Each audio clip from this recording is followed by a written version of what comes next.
읽겠습니다.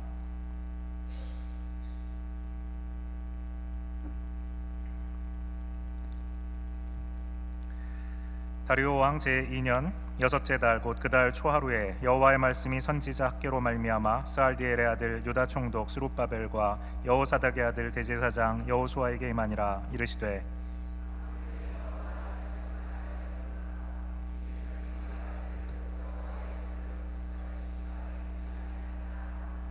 여호와의 말씀이 선지자 학개에게 임하여 이르시되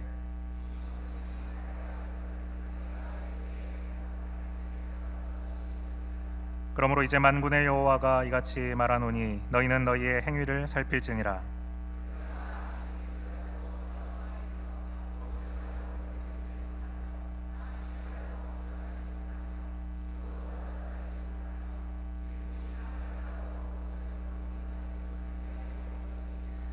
만군의 여호와가 말하노니 너희는 자기의 행위를 살필지니라.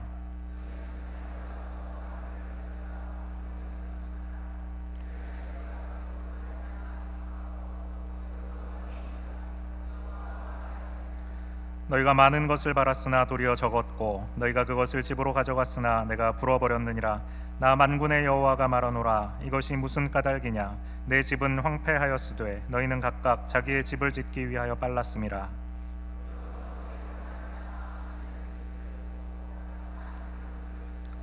내가 이 땅과 산과 곡물과 새 포도주와 기름과 땅의 모든 소산과 사람과 가축과 손으로 수고하는 모든 일에 한제를 들게 하였느니라.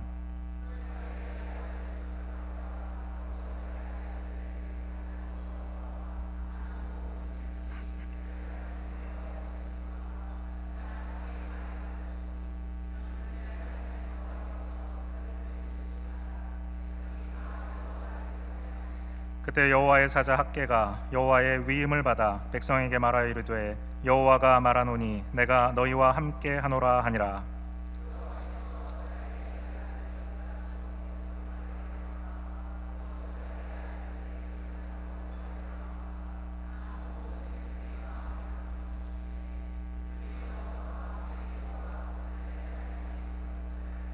함께 읽습니다. 그때는 다리오 왕 제2년 여섯째 달 24일이었더라. 아멘. 하나님이 우리의 인생에 개입하시면 우리의 인생에는 반드시 변화가 일어납니다. 하나님이 만져주시는 인생치고 변화가 없는 인생이 없습니다. 우리 인생에 하나님께서 들어오셔서 우리 인생을 하나님께서 붙들어 주시면 반드시 변화가 일어나게 되어 있습니다. 우리 지난주에 살펴본 말씀처럼 하나님께서 이스라엘 백성들 이제 광야 생활을 마치고 가나안 땅에 들어가기 위해서 준비하고 있는 이스라엘 백성들에게 모세를 통하여서 하나님이 축복과 저주의 말씀을 하십니다.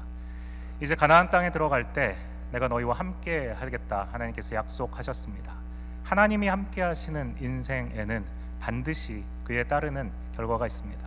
하나님이 우리와 함께 하시기 때문에 우리가 어떤 선택을 하는가 하는 것에 따라서 우리의 삶이 하나님께 축복받는 삶이 될 수도 있고 하나님께서 우리에게 축복하지 못하시는 저주하는 인생이 될 수도 있다라는 것입니다. 그것이 어디에 달려 있는가? 모세는 우리에게 분명히 이야기합니다. 너희와 함께 하시는 하나님, 나를 통해 너희에게 주신 그 하나님의 말씀에 순종할 때 그때 하나님께서 너희에게 축복하실 것이다. 그러나 하나님이 너희에게 말씀하신 것, 나를 통하여 하나님께서 너희에게 주신 이 율법에 또 이 말씀에 순종하지 않는다면 너희는 저주받을 것이다. 하나님께서는 분명히 약속하셨습니다. 모세가 이렇게 얘기하죠. 당신들의 하나님 말씀을 귀담아 듣고 내가 오늘 당신들에게 명한 그 모든 명령을 주의 깊게 지키면 주 당신들의 하나님이 당신들을 세상의 모든 민족 위에 뛰어나게 하실 것입니다. 당신들의 주, 당신들의 하나님의 말씀에 순종하면 이 모든 복이 당신들에게 찾아와서 당신들을 따를 것입니다. 여러분이 너무나 사랑하시는 말씀이 그 뒤에 나오죠. 당신들은 좌로나 우로나 내가 오늘 당신들에게 명하는 이 모든 말씀을 벗어나지 말고 다른 신들을 따라 섬기지 마십시오. 그러면 당신들은 성읍에서도 복을 받고 들에서도 복을 받을 것입니다. 당신들의 곡식 광주리와 반죽 그릇도 복을 받을 것입니다. 하나님께서 나가든지 들어오든지 이곳에 있든지 어딘가를 가든지 우리와 함께 하시고 축복하시겠다라고 말씀하셨습니다.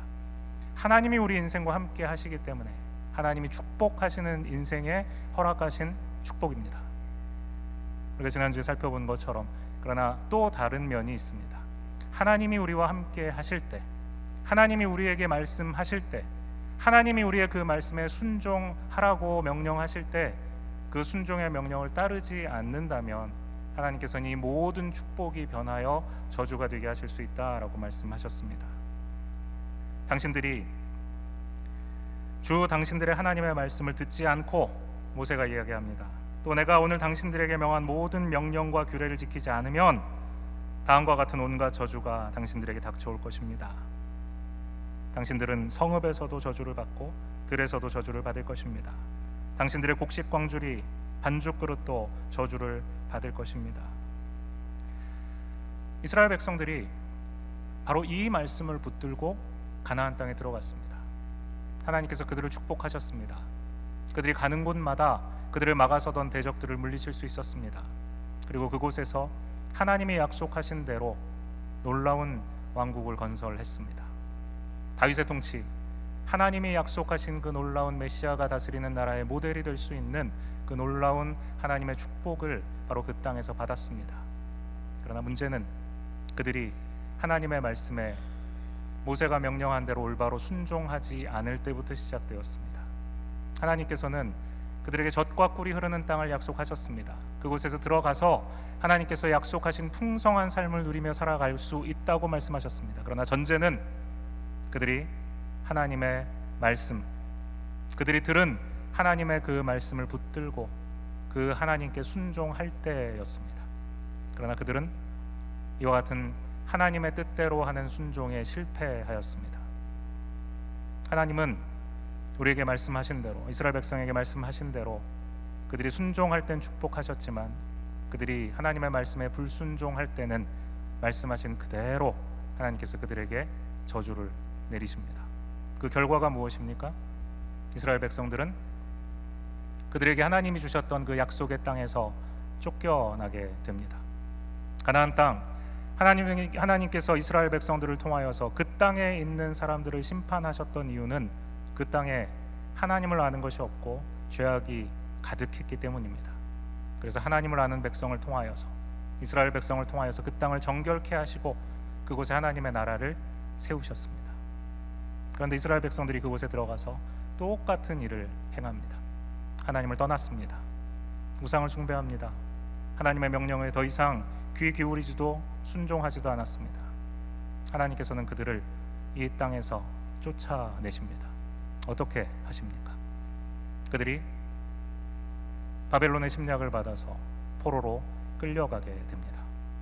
기원전 586년 이스라엘 예루살렘이 멸망하고 모든 성벽이 다 무너지고 성문은 다 불타고 성전은 돌 위에 돌 하나 남지 않은 상태, 그 영광스럽던 솔로몬의 성전이 다 무너진 채 예루살렘은 폐허가 되고 맙니다.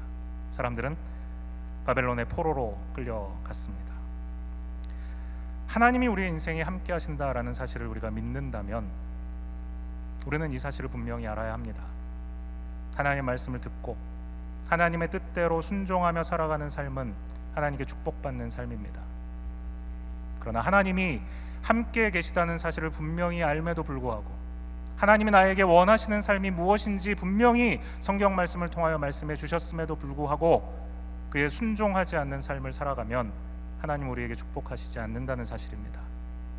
하나님의 뜻대로 살아가지 않는데도 하나님은 여전히 나를 축복하셔야 하나님이라고 착각하면 안 됩니다. 이스라엘 백성, 그 백성, 하나님의 아브라함의 후손과 같은 이스라엘 백성들도 아끼지 않으신 하나님은 오늘 순종하지 않는 우리에게 동일한 진노를 내리실 수 있는 하나님이십니다. 하나님이 우리의 인생에 함께 하신다는 것은 그러므로 축복이며 동시에 두려운 일입니다. 오늘 이스라엘 백성들은 바벨론의 포로로 끌려간 후에 70년이 지났습니다. 70년이 지나고 그들이 다시 예루살렘으로 돌아올 수 있게 되었습니다. 포로로 끌려갔던 사람들이 다시 돌아온다는 것은 굉장히 어려운 일입니다. 여러분, 우리가 일제 치하에서 겪었던 일들을 생각합니다. 나라를 되찾기 위해서 우리가 얼마나 힘을 썼습니까? 너무나도 애를 썼습니다. 결국 나라를 찾았지만 우리가 일제 치하 이전과 그 이후가 전혀 같을 수가 없죠.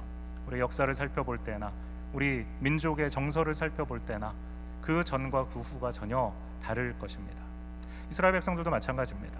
이스라엘 백성들이 가나안 땅에 하나님께서 주신 그 놀라운 은혜 가운데 왕국을 건설하고 살다가 그 모든 왕국들이 다 무너지고 포로로 잡혀갔다가 70년이 지난 후에야 다시 예루살렘에 돌아오게 됩니다.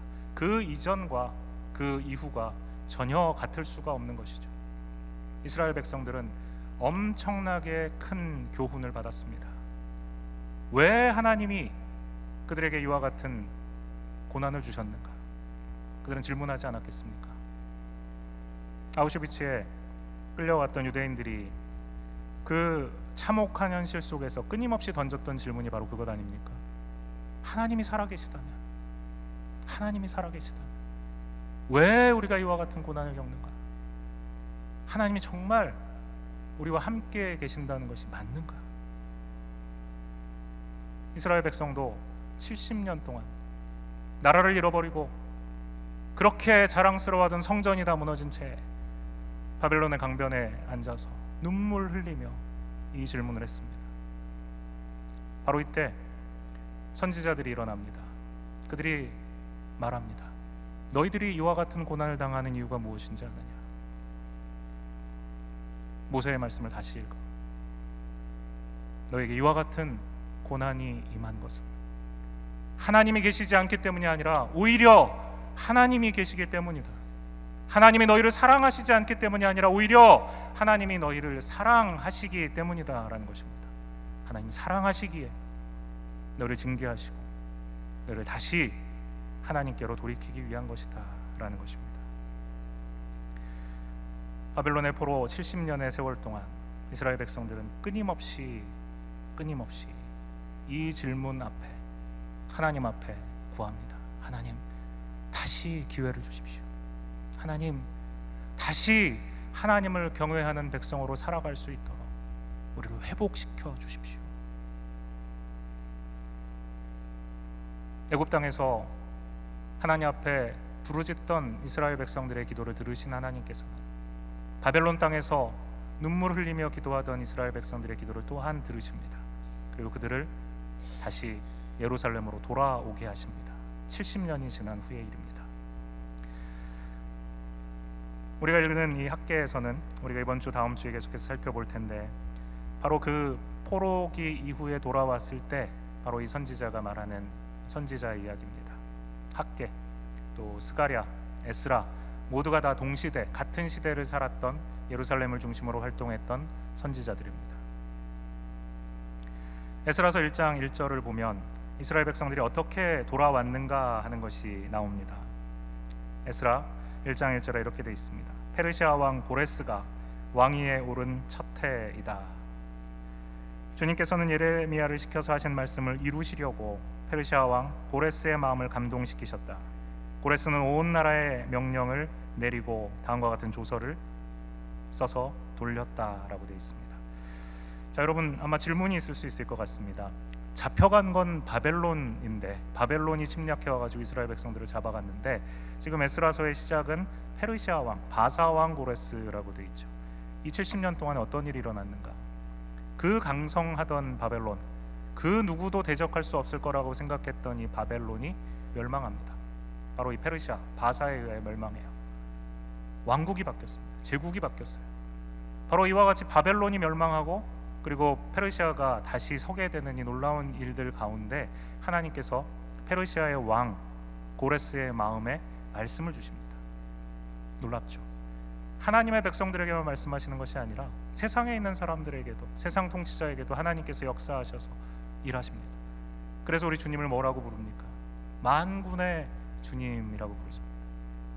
온 세상을 주관하시는, 온 세상의 주인 되신 하나님, 그 하나님께서 바로 이 페르시아 왕 고레스의 마음에 말씀을 주시는 겁니다. 페르시아 왕 고레스가 이렇게 선포합니다. 온 백성에게 선포하는 거예요. 하늘의 주 하나님이 나에게 이 땅에 있는 모든 나라를 주셔서 다스리게 하셨다. 또 유다에 있는 예루살렘에 그의 성전을 지으라고 명하셨다. 하나님이 이스라엘의 왕이 아니라 페르시아의 왕에게 하나님의 성전을, 예루살렘에 있는 그 하나님의 성전을 지으라고 명령하셨다는 겁니다. 그래서 지금 고레스가 이 명령에 순종하기 위해서 지금 이 포고를 내리고 있다는 거예요. 뭐라고 말합니까? 자, 이 나라 사람 가운데에서, 포로로 잡혀와 있는 이 나라 사람 가운데서 하나님을 섬기는 모든 사람은 유다에 있는 예루살렘으로 올라가서 그곳에 계시는 하나님 곧 주 이스라엘 하나님의 성전을 지어라. 그 백성에게 하나님이 함께 계시기를 바란다 라고 말했습니다. 페르시아의 왕이 자기가 포로로 잡아서 데리고 있는 이스라엘 백성들에게 이제 너희가 원하면 돌아갈 수 있다는 것입니다. 그리고 돌아가는 너희에게 내가 하나님이 나에게 주신 말씀을 너희에게 전하는데 뭐 하라는 겁니까? 이것이 사명인데, 하나님이 너희에게 주시는 사명인데 바로 가서 성전을 지으라는 것입니다. 성전을 지으라. 너희가 돌아가는 것만 말하는 것이 아니라 이제 너희 해방이야, 가, 그냥 끝, 이것이 아니고 하나님이 나에게 너희를 통해서 예루살렘에 성전을 다시 지으라고 하셨으니 가서 성전을 지으라는 것입니다. 그냥 가라고만 한 것이 아닙니다. 그 다음 말씀을 보면 이렇게 명령을 내립니다. 잡혀온 하나님의 백성 가운데 누구든지 귀국할 때 도움이 필요한 사람이 있으면 그 이웃에 사는 사람은 그를 도와줘라. 은과 금과 세간과 가축을 주고 예루살렘에 세울 하나님의 성전에 바칠 자원 예물도 들려서 보내도록 하여라. 놀랍지 않습니까? 가서 성전을 지어야 되는데 뭘 가지고 짓겠습니까? 포로 생활하고 있었던 이스라엘 백성들 무슨 돈이 있어요? 가서 당장 성전을 지어야 되는데 어떤 걸로 짓겠습니까? 왕이 자신의 국고를 활짝 열어줍니다. 너희가 원하는 대로 가져가라. 너희 성전 짓는 데 필요한 것은 다 가져가라. 왕이 내줄 뿐만 아니라 이웃에 있는 사람들에게, 너 이스라엘 백성이 이웃에 살고 있는 그들이 돌아간다고 그래? 그러면 그들이 달라고 그러는지 뭐든지 줘, 그 얘기입니다. 은을 달라고 그러면 은을 주고, 금을 달라고 그러면 금을 주고, 너희 집에 이스라엘 백성 들어와서 저거 가져가면 좋겠는데 그냥 주라는 것입니다. 이런 놀라운 일이 지금 일어나는 거예요. 이스라엘 백성들이 이 포고를 듣고 결심합니다. 돌아가야겠다. 우리가 돌아가서 하나님의 성전을 짓겠다 결심합니다. 그리고 일어나서 예루살렘으로 돌아갑니다. 포로된 지 70년 만에. 여러분, 미국 생활하신 지 얼마나 되셨습니까?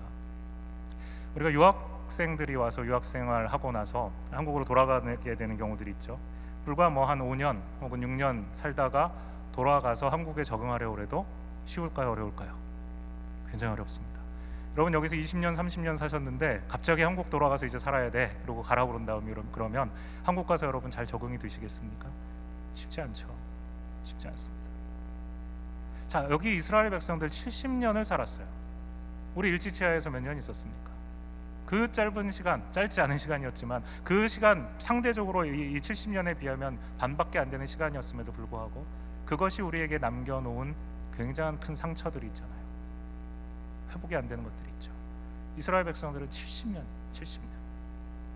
돌아가는 것이 결코 쉽지 않았습니다.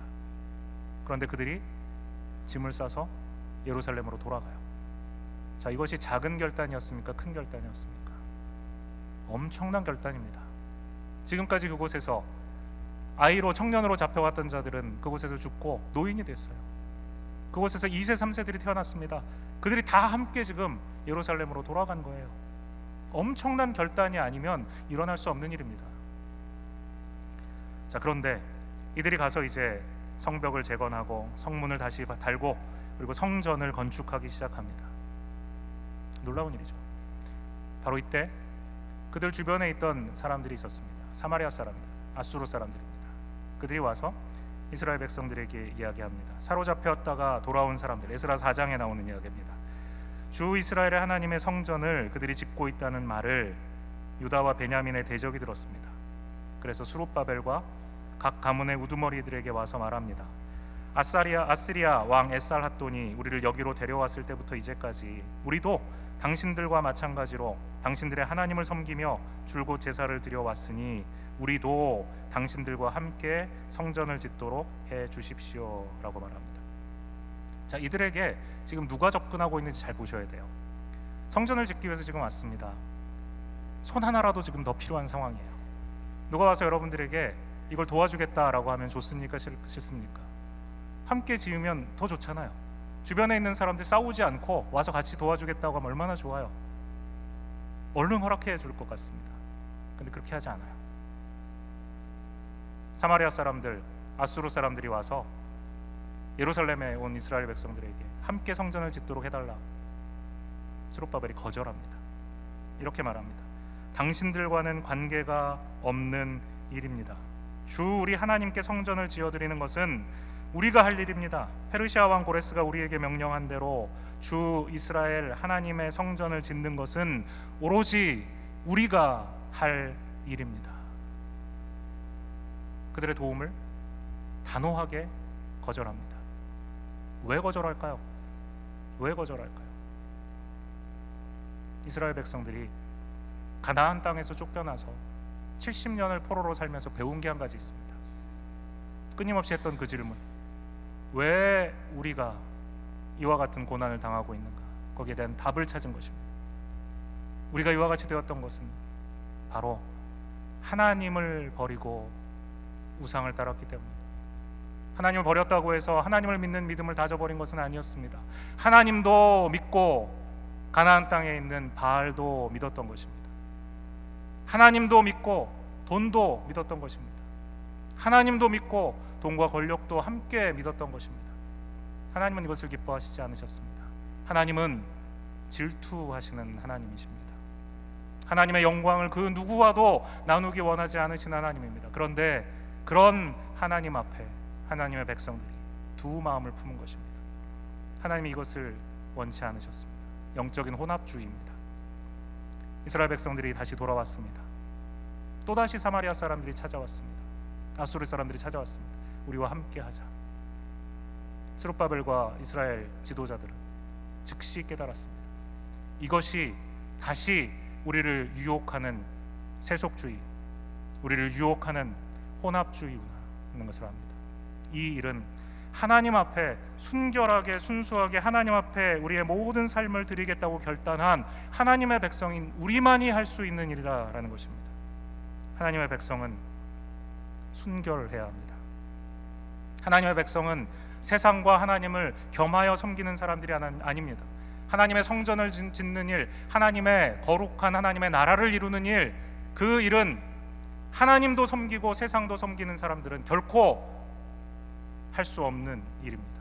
온전히 하나님께 우리의 모든 마음을 드리고 하나님께 순종하기로 결단한 영적으로 순결한 자들만이 하나님의 나라, 하나님의 성전을 세우는 일에 쓰임받을 수 있는 줄 믿으시기 바랍니다. 하나님의 교회 역시 마찬가지입니다. 돈 많고 힘있고 세상적인 지혜와 능력을 갖추고 있다고 해서 당장 교회에 도움이 될 것 같다고 해서 참된 하나님의 자녀로 거듭나지 못한 사람, 세상과 하나님을 겸하며 살아가는 성숙하지 못한 신앙을 가진 사람들이 교회의 일꾼 되면 안 됩니다. 하나님의 나라는, 하나님의 교회는 오직 하나님 앞에 순결한 마음을 가진 자들 통하여 세워집니다. 스룹바벨과 에스라 학개 선지자가 이끄는 이 귀한한 이스라엘 공동체는 순결을 지키기 위해서 불신앙을 가진 자, 하나님과 세상을 겸하여 섬기는 자들의 도움을 단호하게 거절했습니다. 이것이 바로 바른 신앙의 결단입니다. 자, 여러분, 이렇게 그들의 도움을 거절하고 나니까 그들의 본색이 드러납니다. 에스라서 4장 4절과 5절 말씀에 이 말을 들은 그 땅 백성은 사마리아 사람들, 아수르 사람들이죠.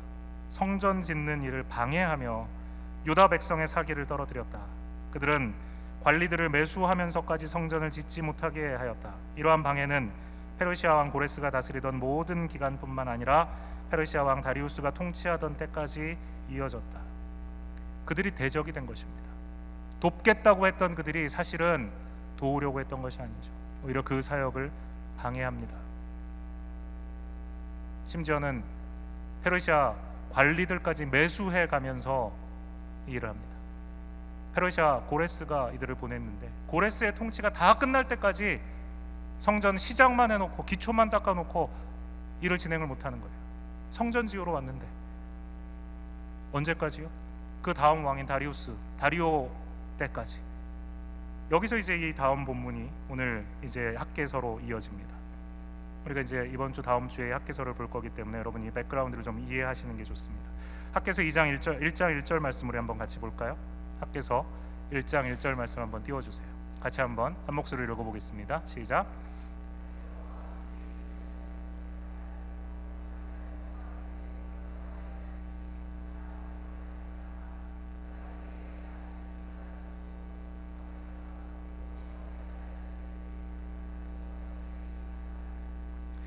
자, 다리오 왕 때입니다. 아까 가서 성전을 지으라고 말했던 왕, 그 다음 왕이죠. 다리오 왕입니다. 다리오 왕 2년째 되는 날, 이때까지 바로 이 성전 건축이 중단되어 있습니다. 기간이 얼마나 되는지 아십니까? 15년이에요. 15년. 예루살렘에 성전 지으러 왔는데 15년이나 되도록 성전의 기초만 겨우 만들어 놓고 이 일이 중단된 것입니다. 아무것도 하지 못합니다. 그래서 하나님께서 오늘 본문을 보면 다리오 왕 제2년 여섯째 달에 드디어 그 첫날, 여섯째 달 첫날 6월 1일에 하나님의 말씀이 선지자 학개에게 임합니다. 유다 총독 스룹바벨과 여호사닥의 아들 대제사장 여호와에게 말씀합니다. 무엇을 명령합니까? 하나님의 성전을 다시 건축하라 말합니다. 자, 하나님의 음성을 들었습니다. 여러분 그럴 때 있지 않으세요? 삶을 살아가면서 하나님이 좀 말씀해 주시면 좋겠다, 하나님이 정말 속 시원하게 좀 이렇게 대답해 주시면 좋겠다. 그런데 하나님이 잘 대답해 주십니까? 안 대답해 주십니까? 대답 안 하기로 작정하셨어요?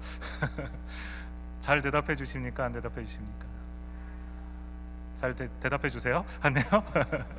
잘 못 들을 때도 많죠. 하나님 늘 우리에게 말씀하시는데 우리가 그 음성 분별하지 못할 때도 많습니다. 그런데 하나님이 분명하게 말씀을 해주신 거예요.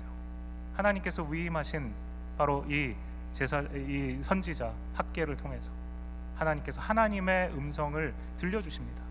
명확한 메시지입니다. 너희 여기 뭐하러 왔냐는 겁니다. 너네 예루살렘에 뭐하러 돌아왔냐는 것입니다. 고레스가 너네 왜 여기를 돌아가라고 그랬느냐고 물어보는 겁니다. 왜 왔습니까? 성전 지으러 왔거든요.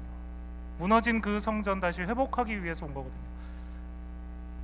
여기 와서 살아야 되죠. 예루살렘에 와서. 그러나 사는 게 목적이 아니라 여기 와서 예루살렘의 성전을 짓는 게 목적이었습니다. 하나님 예루살렘 성전 지으라고 하세요. 그 중단되었던 15년이나 중단되었던 그 성전 다시 시작하라고 하나님 말씀하십니다. 자, 그런데 오늘 학개서 1장 2절 말씀 우리 한번 같이 볼까요? 한번 같이 읽어보겠습니다. 2절 시작.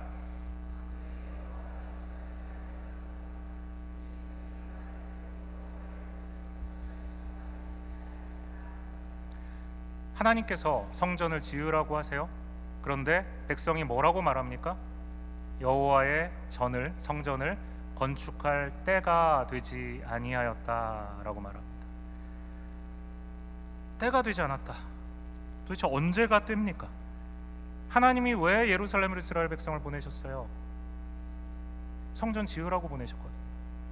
하나님의 때는 이미 시작된 겁니다. 성전이 중단되어 있는 것이지 하나님의 때가 아직 임하지 않았다는 것은 말도 안 되는 거죠. 하나님은 이미 바로 이 성전을 건축하는 일을 하라고 명령하셨다는 것입니다. 나를 위한 시간은 항상 있어요. 나를 위해 쓸 시간은 있어요. 그런데 하나님 앞에 예배드릴 시간은 없습니다. 나를 위한 시간은 있어요. 그러나 하나님의 말씀 앞에 설 시간은 없습니다. 나 혼자 고민할 시간은 있어요. 그러나 하나님 앞에 무릎 꿇고 기도할 시간은 없다는 것입니다. 언제가 때입니까? 하나님은 지금이라고 말씀하시는 겁니다. 바로 지금 결단하고 하나님의 성전을 짓기 시작하라는 것입니다. 때가 이르지 않았다, 말도 안 되는 변명이라는 겁니다.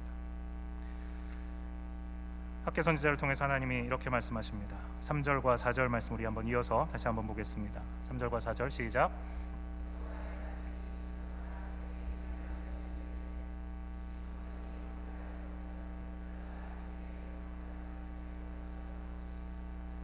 성전이 이렇게 무너져 있는데 성전이 이렇게 무너져 있는데, 판벽한 집, 너희가 편안한 집에, 잘 꾸민 집에 살고 있을 때란 말이냐?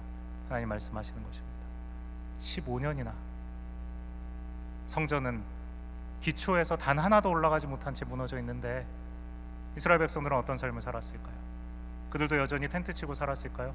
그들도 그냥 돌베개 비고 잤을까요? 아니요. 그 15년 동안에 이스라엘 백성들은 이미 그곳에 잘 정착했습니다. 집을 지었을 뿐만 아니라 심지어는 집에 치장까지 하고 살아요. 판벽한 집이 그것입니다. 하나님 뭐라고 말씀하십니까? 너희의 우선순위가 완전히 잘못되어 있다는 것입니다. 하나님의 성전을 짓기 위해서 너희가 이곳에 왔는데 너희는 너희 먹고 사는 일에 급급하다는 것입니다. 가나안 땅에서 쫓겨난 너희들의 조상들과 똑같은 일을 너희가 지금 하고 있다는 것입니다. 뭐라고 말합니까? 성전이 이렇게 무너져 있는데 지금이 너희만 잘 꾸민 집에 살고 있을 때란 말이냐? 제가 번역하면 이렇게 번역하겠습니다. 성전이 이렇게 무너져 있는데 도대체 넌 잠이 오냐? 도대체 넌 잠이 오냐? 하나님의 집이 이렇게 무너져 있는데, 하나님과의 관계가 이렇게 무너져 있는데 발 뻗고 잠이 오냐? 하나님 물어보시는 겁니다. 무너져 황폐한 내 영혼의 상태를 하나님이 보게 하신다면, 하나님과 내 관계가 지금 무너져 있다라고 생각하신다면, 여러분이 지금 하셔야 될 일은 무엇을 먹을까? 무엇을 입을까? 어떻게 하면 잘 살까? 염려하는 것이 아니라는 것입니다. 우리가 지금 당장 해야 될 일은 무너진 하나님과의 그 관계를 회복하는 일입니다. 하나님이 지금 나를 어떻게 보시는가? 하나님 앞에 나의 심령은 지금 바른가? 그것을 살피는 것이 먹고 사는 문제보다 훨씬 더 중요하다는 것입니다. 예수님이 마태복음 6장에서 말씀하시죠. 먼저 그의 나라와 그 의를 구하라. 그리하면 이 모든 것을 너희에게 더하시리라. 우선순위입니다. 무엇을 먼저 구하라는 것입니까? 하나님을 먼저 구하라는 것입니다. 하나님의 성전, 하나님 관계를 먼저 바로 세우라는 것입니다. 그것이 되어야 하나님께서 너에게 축복하시겠다는 것입니다. 모세에게 신명기에서 말씀하신 것과 다릅니까? 하나님의 말씀대로 너희가 살면 내가 너희를 축복하겠다. 그러나 그 말씀대로 사는 하나님과의 관계가 무너지면 나는 너희를 도저히 축복할 수 없다. 오히려 그 축복이 변하여 저주가 되게 하겠다. 우리는 어떻게 살아가고 있습니까? 완벽한 집을 짓고 먹고 사는 문제 해결했다면 이제 된 것이 아닌가? 하나님 앞에 나오지만, 주일 예배를 드리지만, 하나님의 말씀 펼치지만 그것은 우리 먹고 사는 문제 다음으로 되어 있지 않습니까? 하나님께서 우리에게 지난 15년간의 삶을 돌아보라고 이스라엘 백성들에게 말씀하십니다. 지난 15년간 너희는 잘 먹고 잘 살았다고 생각하지만 실제로는 그렇지 않다는 것입니다. 오늘 말씀 5절과 6절 말씀 이렇게 되어 있습니다. 나 만군의 주가 말한다. 너희는 살아온 지난 날을 곰곰이 들여다보아라. 너희는 씨앗을 많이 뿌려도 얼마 거두지 못했으며, 먹어도 배부르지 못했으며, 마셔도 만족하지 못했으며, 입어도 따뜻하지 못했으며, 품꾼이 품삯을 받아도 구멍난 주머니에 돈을 넣음이 되었다 말씀합니다. 너희들 먹고 살 수 있다고 너희들 생각하느냐? 하나님 물어보시는 겁니다. 그래, 먹고는 살지. 심지어 판벽한 집에, 치장까지 한 집에서 지금 살고 있으니까 너희 잘 살고 있다라고 생각할지도 모르겠어. 그런데 너희들 그거 아니야? 그 착각이야.